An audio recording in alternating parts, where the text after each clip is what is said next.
26শে মার্চের অনুষ্ঠান, এটা আলোচনা। আজকে আরেকটি কালো দিন, কালো রাত্রি, যে কথাটা যেন আমরা কখনোই ভুলে না যাই। 25শে মার্চের এই রাত্রে পাকিস্তান হানাদার বাহিনীর, তাদের সেনাবাহিনী অপারেশন সার্চলাইট নাম দিয়ে রাতে অন্ধকারে ঝাঁপিয়ে পড়েছিল বাঙালিদের উপরে, ঝাঁপিয়ে পড়েছিল ঢাকা বিশ্ববিদ্যালয়ে, ঝাঁপিয়ে পড়েছিল জগন্নাথ বিশ্ববিদ্যালয়ে, রাজারবাগে, পিলখানায়, বেলিয়ারে, এবং তারা অসংখ্য মানুষকে তাদের হত্যা করেছে। এই কথাটা যেন আমরা কখনো ভুলে না যাই। সেই কালো রাত্রির কথা আমাদেরকে প্রত্যেককে মনে রাখতে হবে, যে পাকিস্তান সেনাবাহিনী সেই হত্যাযজ্ঞ করেছিল, তার জন্য আজ পর্যন্ত কিন্তু ক্ষমা চায় নাই। গণহত্যা করেছিল, লক্ষ লক্ষ মানুষকে হত্যা করেছিল, তার জন্য পাকিস্তান এখন পর্যন্ত কিন্তু বাংলাদেশের কাছে ক্ষমা প্রার্থনা করে না। বন্ধুগণ, এই কথাগুলো কেন বলছি? কারণ এখন পরিবেশ তৈরি হয়েছে, কিছু কিছু মানুষ, কিছু কিছু দল, কিছু কিছু গোষ্ঠী একটা বোঝানোর চেষ্টা করছেন যে 71 কোনো ঘটনাই ছিল না, এবং মুক্তিযুদ্ধের যে আন্দোলন, মুক্তিযুদ্ধের যে যুদ্ধ, লক্ষ লক্ষ মানুষের যে আত্মত্যাগ, 9 মাস, দীর্ঘ 9 মাস ধরে বাড়ি ঘর ছেড়ে কোটি কোটি মানুষ যে ভারতে আশ্রয় নিয়েছিল, বাড়িতে থাকতে পারতো না, পালিয়ে পালিয়ে বেড়াতো, যুবকরা তখন কেউ বাইরে থাকতে পারতো না। সেই অবস্থা যেন আমরা ভুলে যাচ্ছি, ভুলে যাওয়ার চেষ্টা করা হচ্ছে। বন্ধুগণ, যারা সেদিন সহযোগিতা করেছে, যারা সেদিন সে হত্যাযজ্ঞে সহযোগিতা করেছে, তারা এখন গলা ফুলিয়ে কথা বলে। আমি কারো নাম বলতে চাই না, বলতেও চাই না, তিক্ততাও সৃষ্টি করতে চাই না। ইতিহাস ইতিহাসই, ইতিহাস কেউ বিকৃত করতে পারবে না। বন্ধুগণ, সেই জন্য আজকের রাত্রিটি আমাদের কাছে অত্যন্ত কলঙ্কময় রাত্রি, দুঃখের রাত্রি। আমাদের বহু জ্ঞানীগুলি মানুষকে সেদিন ঢাকা বিশ্ববিদ্যালয়ে হত্যা করা হয়েছে, জগন্নাথ বিশ্ববিদ্যালয়ে হত্যা করা হয়েছে, পিলখানায় হত্যা করা হয়েছে, রাজারবাগে হত্যা করা হয়েছে। তারপরে এই রাতেই আমাদের সেই বীর নেতা, যাকে বলা হয়েছিল আওয়ামী লীগের পক্ষ থেকে অখ্যাত মেজর, সেই দিন তিনি সেই কালুরঘাট, এই চট্টগ্রাম থেকে পাকিস্তান সেনাবাহিনীর বিরুদ্ধে বিদ্রোহ ঘোষণা করে যুদ্ধ শুরু করেছিলেন। আর তাদের নেতা, যাকে আমরা অসংবাদিত বীর নেতা হিসেবে মেনে নিয়েছিলাম, যার নির্দেশে তখন বাংলাদেশ চলত, তৎকালীন পাকিস্তান চলত, তিনি রাতের অন্ধকারে পাকিস্তানিদের কাছে আত্মসমর্পণ করে পাকিস্তানে চলে গিয়েছিলেন। আওয়ামী লীগের সব নেতৃবৃন্দ তারা পালিয়ে ভারতকে আশ্রয় নিয়েছিল, আর আমাদের লক্ষ কোটি মানুষকে অরক্ষিত রেখে কোন দিক নির্দেশনা না দিয়ে সেদিন তারা পালিয়ে গিয়েছিল। আমাদের আজকের এই দিনের সঙ্গে কিছু মিল আছে। তাদের নেত্রী শেখ হাসিনা জনগণের যখন তাড়া করেছে, জনগণ যখন তাদের পেছনে রুদ্র সে ছুটে গেছে, তখন তারাও সেদিন তাদের সেই দলের নেতা কর্মী সবাইকে অ্যাবান্ডন করে চুপ করে হেলিকপ্টারে করে ভারতবর্ষ নিয়ে আশ্রয় নিয়েছেন। মিল আছে না অনেক? এটাই হচ্ছে যে চরিত্র। ওরা যখন দেখে যে জনগণ খেপে উঠছে, রুষে উঠেছে, আর সামলানো যাচ্ছে না, তখন তারা পালিয়ে যায়, মানুষকে পুরোপুরিভাবে একেবারে অরক্ষিত রেখেই পালিয়ে যায়।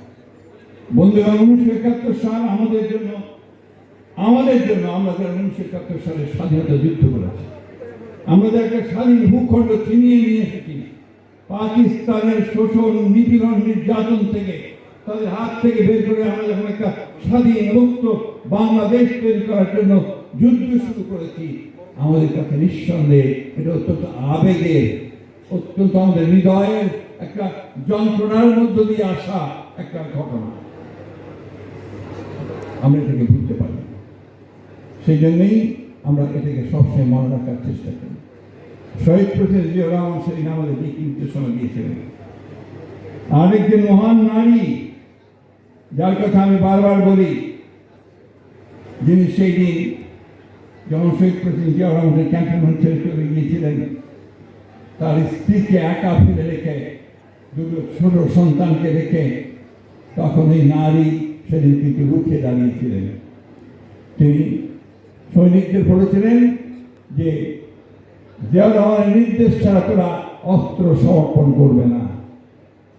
এরপরে তিনি তাদের দুই বাচ্চা হাত ধরে তিনি ঢাকায় চলে এসেছিলেন লুকিয়ে বোরখা পরে, এবং ঢাকায় তিনি গ্রেপ্তার হয়েছেন পাক সেনাবাহিনীর হাতে, এবং দীর্ঘ 9 মাস তিনি কারাগারে ছিলেন শেষ দিন পর্যন্ত।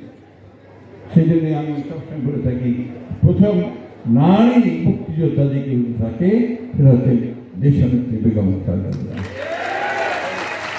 বন্ধুগণ, দীর্ঘ করবো না, কিন্তু কতগুলো কথা বলার প্রয়োজন আছে। আমাদের পুরনো স্মৃতিগুলোকে নাড়িয়ে দিতে হবে।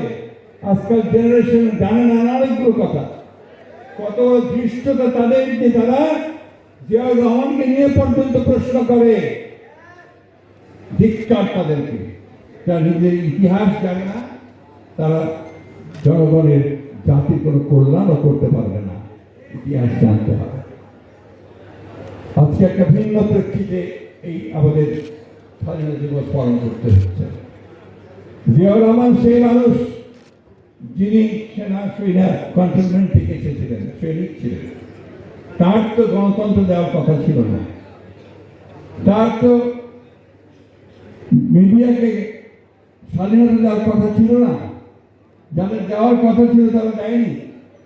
তারা 1972 থেকে 75 সাল পর্যন্ত যে রাষ্ট্র পরিচালনা করেছে, শাসন করেছে, সেটা শুধু দুঃশাসনের একটা সময় ছিল। বন্ধু, সেদিনও 30,000 সৈনিক, যুবক, ছাত্রকে হত্যা করা হয়েছিল। সেদিনও সমস্ত পত্রিকা বন্ধ করে দেওয়া হয়েছিল। একদলীয় শাসন ব্যবস্থা বাকশাল প্রতিষ্ঠা করা হয়েছিল। এটা বারবার করতে হবে, বারবার এই কথা বলতে হবে, মনে করতে হবে। আওয়ামী লীগ কখনোই গণতন্ত্র বিশ্বাস করত না। আওয়ামী লীগ সবসময় গণতন্ত্রকে ধ্বংস করেছে। সুতরাং আওয়ামী লীগকে আর কোন গণতান্ত্রিক সুবিধা দেওয়ার কথা আমরা চিন্তা করতে পারি না। বন্ধুগণ, জিয়াউর রহমান অতি অল্প সময়ের মধ্যে এই দেশে, যেটা খসরু সাহেব বলেছেন, তিনি সংস্কার করেছেন। একদলীয় শাসন ব্যবস্থাকে বহুদলীয় গণতন্ত্র নিয়ে এসেছেন, মাল্টি পার্টি সিস্টেম নিয়ে এসেছেন। তিনি মিডিয়ার স্বাধীনতা দিয়েছেন, সমস্ত পত্রিকাগুলোকে খুলে দিয়েছেন, একটা গণতান্ত্রিক চর্চা শুরু করেছেন। তিনি অর্থনীতিতে বহুমাত্রিক অর্থনীতি সৃষ্টি করেছেন, অর্থাৎ বেসরকারি মালিকানাকে নিয়ে এসেছেন, মুক্ত বাজার অর্থনীতি তিনি শুরু করেছেন, রিফর্ম নিয়ে এসেছেন। তো রিফর্মের শুরু তো শহীদ প্রেসিডেন্ট জিয়াউর রহমানের হাত থেকে। আজকে যারা রিফর্ম বলছি আমরা, আমাদের মনে রাখতে হবে যে রিফর্মের প্রথম শুরু করেছেন শহীদ প্রেসিডেন্ট জিয়াউর রহমান। এরপরে রিফর্ম করেছেন দেশনেত্রী বেগম খালেদা জিয়া। তিনি সংসদীয় গণতন্ত্র করেছেন, এবং যখন জনগণের দাবির প্রেক্ষিতে তিনি তত্ত্বাবধায়ক সরকারের বিধান কনস্টিটিউশনের সঙ্গে মিশ্রিত করেছেন। এতগুলো মৌলিক সংস্কার কিন্তু এই বিএনপির হাত দিয়ে হয়েছে। আজকে আবার 2022 সালে বিএনপি 31 দফা সংস্কারের কর্মসূচি দিয়েছে। আমার এই ভাই এখানে বলছিলেন যে সংস্কার কোথায়? সংস্কার তো আপনার জানার কথা। আপনার দলই দিয়েছে সংস্কার, 31 দফা সংস্কার। এটা বলতে হবে আপনাকে। 31 দফা সংস্কার আমার দল দিয়েছে, আমার নেতা তারেক রহমান সাহেব দিয়েছে। এর আগে 2016 সালে আমার নেত্রী দেশনেত্রী বেগম খালেদা জিয়া ভিশন 2030 দিয়েছেন, যার মাধ্যমে তিনি বাংলাদেশকে এই আজকে যে কথাটা এসেছে আপনার যে একটা আপনার দুই চেম্বারের পার্লামেন্ট, অর্থাৎ আপনার আপার চেম্বার লোয়ার চেম্বার থাকবে, লোকসভা থাকবে, আরেকটা চেম্বার থাকবে, এটা দেশনেত্রী বেগম খালেদা দিয়ে দিয়েছেন। দেশনেত্রী বেগম খালেদা একটা রেইনবো স্টেটের কথা বলেছেন, অর্থাৎ দল মত নির্বিশেষে, সমস্ত জাতি নির্বিশেষে এখানে একটা জাতিকে দিতে হবে, সেই কথাগুলো তিনিই বলেছেন। জুডিশিয়াল সিস্টেমকে একটা সুন্দর করে ন্যায় বিচার প্রদানের জন্য এখানে বলা হয়েছে। প্রতিটি ক্ষেত্রে গণমাধ্যমের স্বাধীনতা নিশ্চিত করার ক্ষেত্রে প্রতিটি ক্ষেত্রে সংস্কারের কথা বলা হয়েছে। সুতরাং সংস্কার কোনো নতুন জিনিস নয়। আজকে অন্তর্বর্তীকালীন সরকার তারা সংস্কারের অনেকগুলো বিশাল পাহাড় নিয়ে এসেছেন, অনেকগুলো বিষয়ের অবতারণা করেছেন, যে বিষয়গুলো সঙ্গে আমাদের জনগণের বোঝেও না, বুঝতে পারবে না। আমরা সেই জন্যই আমাদের যে দল থেকে আমরা কিন্তু প্রতিটি তাদের যে প্রশ্ন, তারা যে সংস্কার প্রস্তাবগুলো দিয়েছে সেগুলো আমরা উত্তর দিয়েছি, এবং গতকালই আমরা সেগুলো কিন্তু পরিপূর্ণভাবে প্রত্যেকটা দিয়েছি। কোনটার সঙ্গে আমরা একমত, কোনটার সঙ্গে আমরা একমত নই, সেটাও আমরা জানি। আমরা খুব পরিষ্কার করে বলেছি যে বাংলাদেশের জনগণ কাছে যেটা গ্রহণযোগ্য সেই বিষয়গুলি করা দরকার। আরেকটা বিষয় অত্যন্ত জরুরি আমরা বলেছি, জোর দিয়ে বলেছি যে নির্বাচনের কোনো বিকল্প নেই, কারণ নির্বাচনের মধ্য দিয়ে আমাদেরকে গণতন্ত্রে যেতে হবে। সেটাই হচ্ছে গেটওয়ে টু ডেমোক্রেসি। এই ডেমোক্রেসি ছাড়া আমরা মনে করি না যে আর কোনো সিস্টেম আছে যে সিস্টেম জনগণের কল্যাণ করতে পারে। কিন্তু আজকে নতুন করে ষড়যন্ত্র শুরু হয়েছে যেন এই প্রক্রিয়া পিছিয়ে যায়, বিলম্বিত হয়, অন্য কাউকে সাহায্য করা যায় এবং দেশে একটা নৈরাজ্য সৃষ্টি করা যায়। সেই কাজগুলো আজকে শুরু হয়েছে বন্ধুগণ। আপনারা নিশ্চয়ই লক্ষ্য করেছেন সোশ্যাল মিডিয়াতে কিছু নতুন নতুন আমি বলি কুতুব আবির্ভূত হয়েছে। তারা বাংলাদেশকে কোথায় নিয়ে যেতে চায় আমি জানি না। তাদের ভাষা, তাদের বাক্য, তাদের কথা, তাদের বক্তব্য সম্পূর্ণ বাংলাদেশকে একটা রাজ্যের দিকে নিয়ে যেতে চায়, তারা গণতন্ত্রের দিকে নিতে চায় না বন্ধু। আজকে আমাদেরকে সজাগ থাকতে হবে, সতর্ক থাকতে হবে, কারণ এই বিএনপি একমাত্র দল যে প্রতিবার প্রতি বিপদে আপদে এই দেশে তারা রুখে দাঁড়িয়েছে, তারা এই সবসময় আপনারা সেই রক্ষা করেছে বিপদ থেকে। বিএনপি সেই দল যারা আজকে বাংলাদেশকে সমস্ত তার সংকট থেকে উদ্ধার করেছে। আজকেও সেই সময় এসেছে বন্ধুগণ, যে সংকট আজকে সৃষ্টি হচ্ছে, এমন সংকট যে আমাদের দেশপ্রেমিক সেনাবাহিনী তাকে পর্যন্ত আজকে বিতর্কিত করার চেষ্টা করছে, যা আমরা কোনো মতেই মেনে নিতে পারি না। যারা আমাদের দেশকে রক্ষা করে, যারা সংকটের সময় আমাদের পাশে এসে দাঁড়ায়, তাদেরকে আমরা কখনোই আমরা বিতর্কিত হতে দিতে পারি না। আমরা অবশ্যই 2024 সালের যারা প্রাণ দিয়েছেন, যারা শহীদ হয়েছেন, তাদের প্রতি আমাদের গভীর শ্রদ্ধা আমরা জানাই, সবসময় জানাই। আহত হয়েছেন তাদের প্রতি আমাদের স্নেহবোধন আমরা জানাই। এবং সেই আন্দোলনে আমাদের প্রায় 800-র মতো ছাত্র যুবক তারাও শহীদ হয়েছেন। 15 বছর আমরা লড়াই করেছি। আমাদের নেতা কর্মীরা কেউ বাড়িতে ঘুমোতে পারেনি। 60 লক্ষ মানুষের বিরুদ্ধে মিথ্যা মামলা হয়েছে। আমাদের ছেলেরা এখনো তারা মোটর সাইকেল চালায়, অকারি করে, এখনো করে। বন্ধুগণ, এরপরেও আমাদেরকে শুনতে হয় যে বিএনপি কি করেছে। বিএনপি তো শুরু করেছে, বিএনপি তো এত ত্যাগ স্বীকার করেছে, বিএনপি তো ভিত্তি তৈরি করেছে। আজকে হঠাৎ করে একটা বিপ্লব ঘটেনি, বিপ্লবের ভিত্তি তৈরি করা হয়েছে বন্ধুগণ। সেই বিপ্লবের ভিত্তি তৈরি করেছে বিএনপি। তাই বন্ধুগণ, আপনাদের মন ছোট করার কোনো কারণ নেই। সবসময় বুক উঁচু করে বেড়াবেন। এই বিপ্লব, এই পরিবর্তনের আপনারাই হচ্ছেন হোতা, আপনারাই হচ্ছেন সামনের দিকে নিয়ে যাবেন।